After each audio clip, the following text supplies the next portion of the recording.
We have 2 rugby teams, and they're actually looking at the possibility of creating a youth section. On the football front, we have 6 football teams, 2 are youth teams again, 2 are veterans. We try and spread across the whole thing, and 2 what is called open age, competing in the Thurrock Sunday League. The refinery has been sold by the administrators, but the club and grounds remain to be disposed of. We've finally managed to have a meeting with PwC, who have made some encouraging noises, although so far we've not had any hard information, other than to confirm that a number of entities have registered interest in purchasing the club and grounds. Whilst we understand that the club is a minor issue to them, we believe it is a major issue for the local community. Assuming that PwC will sell the club to the highest bidder, our alternative objective is to ensure that the facilities remain available. To try and achieve this aim, we've worked at raising public awareness. We've raised a petition, and as you know, we've contacted the local media. What do we want? We want confirmation that this is Greenbelt. We need to be able to tell people that it's Greenbelt. We need it to be out there. We need to put off developers. We need to try and keep this facility for what it is. We need an assurance from local authorities they will not entertain any change of use application.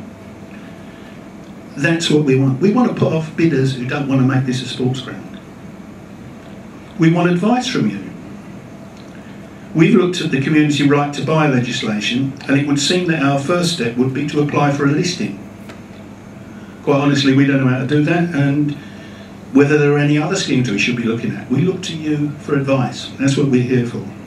And finally, if our worst fears are realised, what should we do if the club is sold to a developer? How can we defend these sports grounds? In conclusion, we believe that this club can and must survive. It is essential that this valuable asset remains available to the local community. Thank you for that. Which is known as the Local Development Framework in the jargon. That's currently being put together and will soon be adopted by the council. There's no suggestion in that document that this is anything other than in the Greenbelt.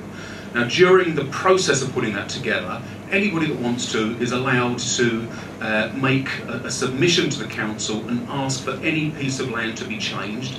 Nobody has made any submission to have this taken out of the Greenbelt, so it will remain in the Greenbelt. Now, being in the Greenbelt doesn't, of course, mean that nobody can ever build anything here, but it does set the hurdle incredibly high. One of the things that any developer would need to do, were they to want to come and develop in this site, would be to replace, like for like, any sports pitch that would be lost somewhere else in the locality. That would make it really, really difficult.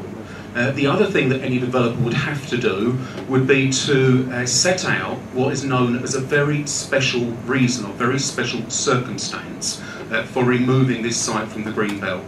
Frankly, I don't think that anybody could come up with a circumstance that is so special that they would first of all persuade a committee of elected councillors from Thurrock, and I'm looking at one or two of the members of that committee here, that they should do that. And then secondly, because it's a Greenbelt allocation, persuade the Secretary of State to support that decision. So I think on Greenbelt we are fairly safe for the foreseeable future.